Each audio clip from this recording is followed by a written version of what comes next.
यूं ही रहे जश्न चरागा, आंखों में ही ये रात गुजर जाए तो अच्छा है। जनाब इरशाद सैफी साहब आए और अपने ख्यालात पेश करें।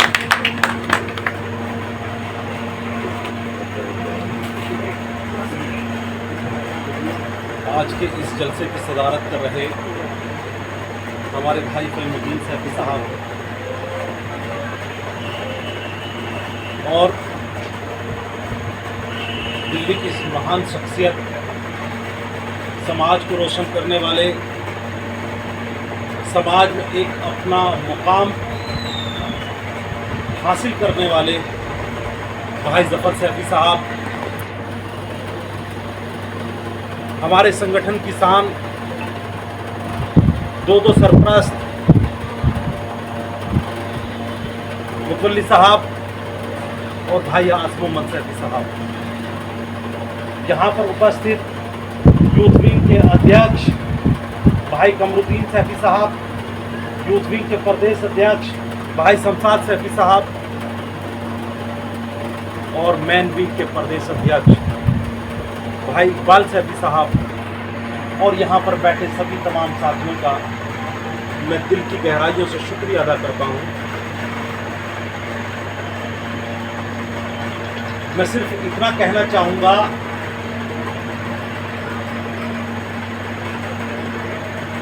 कि किसी ने क्या खूब लिखा है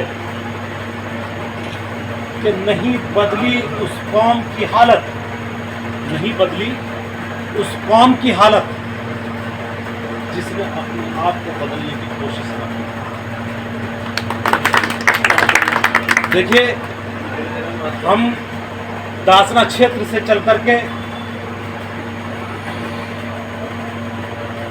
हमारे कमरुद्दीन भाई लोनी से चल करके, दिल्ली के दीगर क्षेत्रों से चल करके और हमारे सरपरस्त आसिफ मोहम्मद सैफी साहब सिकंदराबाद से चल करके आप लोगों के बीच तशरीफ लाए हैं। वो सिर्फ इस फिक्र के साथ में लाए हैं कि हमें अपने समाज के साथ साथ अपने बच्चों की, अपने आने वाली नस्लों की हमें जिंदगी को बदलना है। जिस तरह से गुमराहियत की जिंदगी हमारा समाज गुजारते हुए आ रहा है और आप लोगों की मेहनत से माशाल्लाह आज समाज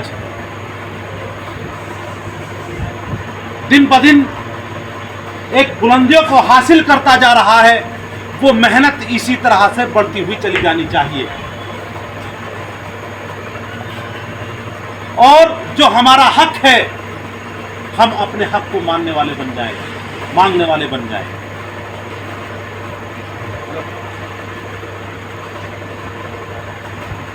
हम यूं कहें कि जो मुकाम देश के अंदर हमारे समाज का होना चाहिए था वो हो चुका है। मैं ये कहूँगा अभी हम उसकी पहली दूसरी सीढ़ी तक हैं, बाकी अभी बहुत सारी सीढ़ियों तक हमें चढ़ करके जाना है।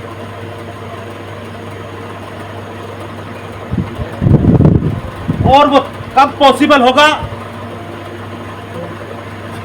वो पॉसिबल तब होगा जब हमारे अंदर एकता की भावना होगी, हम लोगों को इकट्ठा करके अपने मुकाम को हासिल करने वाले बनेंगे। जैसे आपने देखा होगा बाबा अंबेडकर साहब, अपने समाज के लिए उनके 2 नारे थे और उन नारों के साथ साथ उन्होंने मेहनत की, जिसमें एक थी एकजुटता, एकता और दूसरा शिक्षा। शिक्षा के ऊपर भी यहाँ पर हमारे कई वक्ताओं ने अच्छी स्पीच दी है। मैं भी इसमें कहना चाहूँगा कि अगर आप किसी इस देश के अंदर किसी कामयाब इंसान को देखेंगे तो आप पाएंगे कि उसने शिक्षा हासिल करके, उस पर अमल करके अपनी जिंदगी को तब्दील किया है। और इससे भी बढ़कर के मैं आपको बता दूं, अगर आप किसी देश को देखना चाहेंगे जिस देश ने तरक्की की है, तो उसने भी शिक्षा हासिल करके, शिक्षित होकर के, अमल करके, डेवलपमेंट करके अपने आप को आगे लाए हैं। आज हमारे यहाँ पर दो भाइयों को, भाई चमन सैफी साहब को और भाई इसराइल सैफी साहब को एक जिम्मेदारी दी गई है और वो जिम्मेदारी समाज को आगे लाने की दी गई है। मैं उनसे कहना चाहूंगा, ये एक बड़ी जिम्मेदारी आप लोगों को दी गई है। आप इस जिम्मेदारी को लेकर के आपको अपनी जिम्मेदारी निभानी है। आपको कोई बदगुमानी आपके दिल में नहीं लानी है। आप ये सोचें कि आप समाज के इज्जतदार लोगों में से हो गए हैं, बल्कि ये नहीं कि बल्कि आपके ऊपर एक जिम्मेदारी आई है। आप अपने क्षेत्र में जिसके ऊपर अगर कोई जुल्म हो रहा है, किसी के ऊपर ज्यादती हो रही है, उसके साथ खड़ा होना, उसको इंसाफ दिलाना, ये आपकी जिम्मेदारी बनती है। और मैं आपसे ये भी कहूंगा कि आपको हिम्मत नहीं हारनी। आपको बुलंद इरादों के साथ अपने कदमों को आगे बढ़ाते हुए चलते चले जाना है।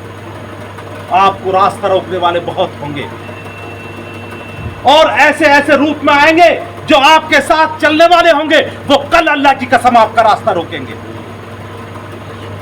लेकिन आपको उनकी परवाह ना करके आपको आगे बढ़ते चले जाना है, क्योंकि आपका मुकाम, आपका इरादा समाज को बुलंदी देना है, ना कि उन रेंगने वाले कीड़ों मकोड़ की सुनकर के उनके ऊपर फूंकना है। आपकी जिम्मेदारी,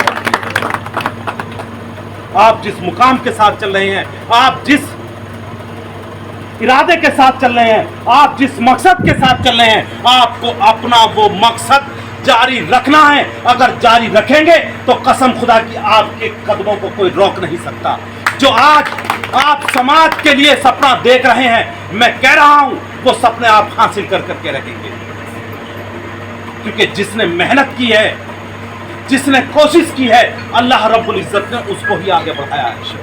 और मैं दावे के साथ कहता हूं, अगर हम मेहनत करेंगे, हम कोशिश करेंगे, तो इंशाअल्लाह देश के अंदर, दुनिया के अंदर हमारा और हमारे समाज का वजूद होगा।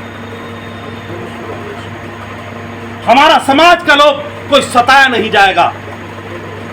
हमारे समाज के लोगों के साथ कोई जाति करने की कोशिश नहीं करेगा। लेकिन वो तब होगा जब हम इस मकसद को आगे बढ़ाते हुए चले जाएंगे। टाइम कम है, नमाज का भी टाइम है। मैं यही कहूंगा कि सभी भाई अमल करें, और सबसे पहली सीढ़ी आप ये गांठ मार लीजिए कि आपको एकजुटता कायम करनी है, लोगों को इकट्ठा करना है, लोगों को अपने साथ जोड़ना है।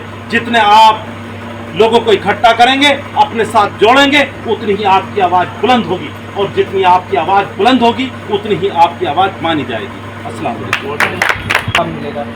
तो मैं आज की मीटिंग के सदर साहब जनाब फहीमुद्दीन सैफी साहब से गुजारिश करूंगा कि वह अब इस मीटिंग को समाप्ति की तरफ ले जाएं और अपने खास अच्छे अल्फाजों से